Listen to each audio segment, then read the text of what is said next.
Viewers అందరికీ నమస్కారములు. మన ఛానల్ని ఫస్ట్ టైం వాచ్ చేస్తున్న వ్యూవర్స్ అందరూ కూడా స్పోర్ట్స్ రిలేటెడ్ అప్డేట్స్ కోసం తప్పకుండా మన ఛానల్ని సబ్స్క్రైబ్ బటన్ మీద క్లిక్ చేసి సబ్స్క్రైబ్ చేసుకోండి. ఎందుకంటే మన ఛానల్ని మీరు సబ్స్క్రైబ్ చేసుకుంటే మన ఛానల్లో వచ్చే స్పోర్ట్స్ అప్డేట్స్ అనేవి మీకు త్వరగా వేగంగా వచ్చే అవకాశం అయితే ఉంది.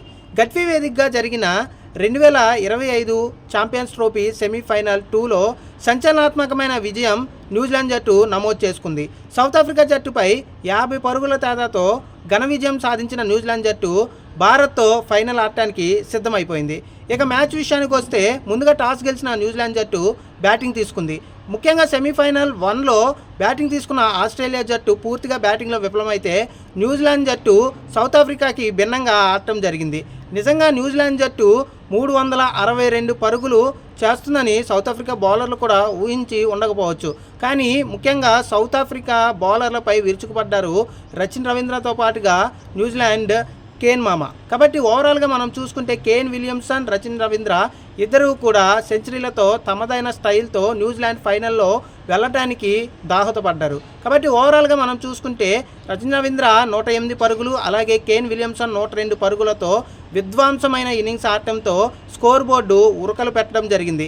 ఇక చివరి 10 ఓవర్లలో న్యూజిలాండ్ బ్యాట్స్మెన్లు డేనియల్ మిచెల్ కానీ, అలాగే మనం చూసుకుంటే గ్లెన్ ఫిలిప్స్ 49 పరుగులు కానీ అదనంగా తోడవడంతో 362 పరుగులు చేసి 6 వికెట్లు కోల్పోయి 363 లక్ష్యాన్ని అయితే సౌత్ ఆఫ్రికా ముందు ఉంచడం జరిగింది. కాబట్టి 363 పరుగులు సౌత్ ఆఫ్రికాకి అనుకున్నంత కష్టమేం కాదు. అయినప్పటికీ ముఖ్యంగా బ్యాట్స్మెన్లు విఫలమవడంతో మరొకసారి సౌత్ ఆఫ్రికా ఇంటి బాట పట్టక తప్పలేదు. ముఖ్యంగా మనం చూసుకుంటే సౌత్ ఆఫ్రికా బ్యాట్స్మెన్లో ఒక్క బౌమా కానీ, అలాగే మనకి వాండర్ డుసెన్ కానీ అర్ధ సెంచరీలతో కొంచెం మంచి పార్ట్నర్షిప్ అందించే ప్రయత్నం చేసినప్పటికీ కూడా ముఖ్యంగా మిగిలిన బ్యాట్స్మెన్లు క్లాసిన్ కానీ, అలాగే ముఖ్యంగా మాక్రమ్ కానీ విఫలమవడంతో మనకి సౌత్ ఆఫ్రికా జట్టు పూర్తిగా కూడా చతికిల పట్టడం జరిగింది. ఇక ముఖ్యంగా మనం చూసుకుంటే కిల్లర్ ద మిల్లర్ అని మనం చెప్పుకుంటూ ఉంటాం. ఎందుకంటే ఎన్నో అద్భుతమైన విజయాలను ఐపీఎల్లో తమ జట్లకు అందించాడు మిల్లర్. కాబట్టి ఈ మ్యాచ్లో కూడా ఐసీసీ ఈవెంట్స్లో మిల్లర్ అయితే ఒక పూర్ణకమైన ఆట ఆడాడని చెప్పుకోవచ్చు. ఒంటరి పోరాటం చేశాడని మనం చెప్పుకోవచ్చు. మిల్లర్ 100 పరుగులు చేసినప్పటికీ ఆ 100 పరుగులు వృధా అయ్యాయి.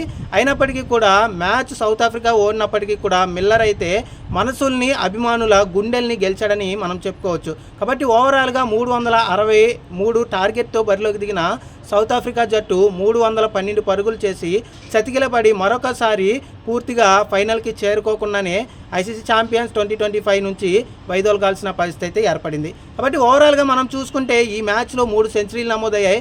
ఒకటి కేన్ మామ బ్యాట్ నుంచి వస్తే, మరొకటి రవీంద్ర నుంచి, మరొకటి మనం చూసుకుంటే మిల్లర్ నుంచి. కాబట్టి ఒక్క మ్యాచ్లోనే 3 సెంచరీలు నమోదవడంతో క్రికెట్ లవర్స్ అయితే పూర్తిగా కూడా ఈ మ్యాచ్ని అయితే ఉత్సాహంగా ఎంకరేజ్ చేస్తూ ఆనందంగా గడిపారని మనం చెప్పుకోవచ్చు. ముఖ్యంగా బ్యాట్స్మెన్లు అయితే రెచ్చిపోవటం ఈ మ్యాచ్లో అయితే మనం చూడటం జరిగింది. కాబట్టి ఓవరాల్గా మనం చూసుకుంటే సౌత్ ఆఫ్రికా బౌలర్స్ విషయానికి వస్తే పూర్తిగా చేతులెత్తేసారని మనం చెప్పుకోవచ్చు.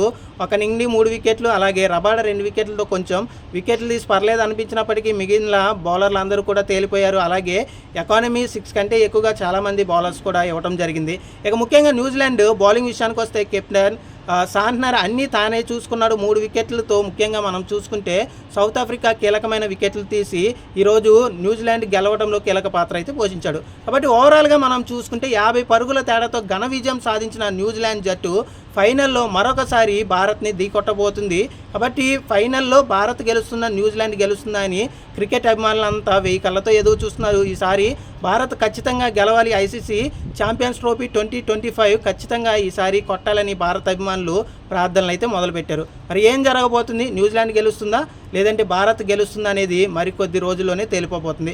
ఓవరాల్గా మనం చూస్తుంటే మొదటి సెమీఫైనల్లో భారత్ ఘన విజయం 4 వికెట్ల తేడాతో సాధించి ఫైనల్లోకి అడుగు పెడితే, రెండవ సెమీఫైనల్లో న్యూజిలాండ్ 50 పరుగుల తేడాతో విజృంభమైన విజయ దుందుబి మోగించి ఫైనల్లో భారత్తో తలపడబోతుంది. ఈ మ్యాచ్ 9వ తారీఖున జరగబోతుంది. కాబట్టి ఈ మ్యాచ్పై ఇప్పటికే ఆసక్తి, అంచనాలు అయితే పెరిగిపోయాయి. థ్యాంక్ యూ అండి.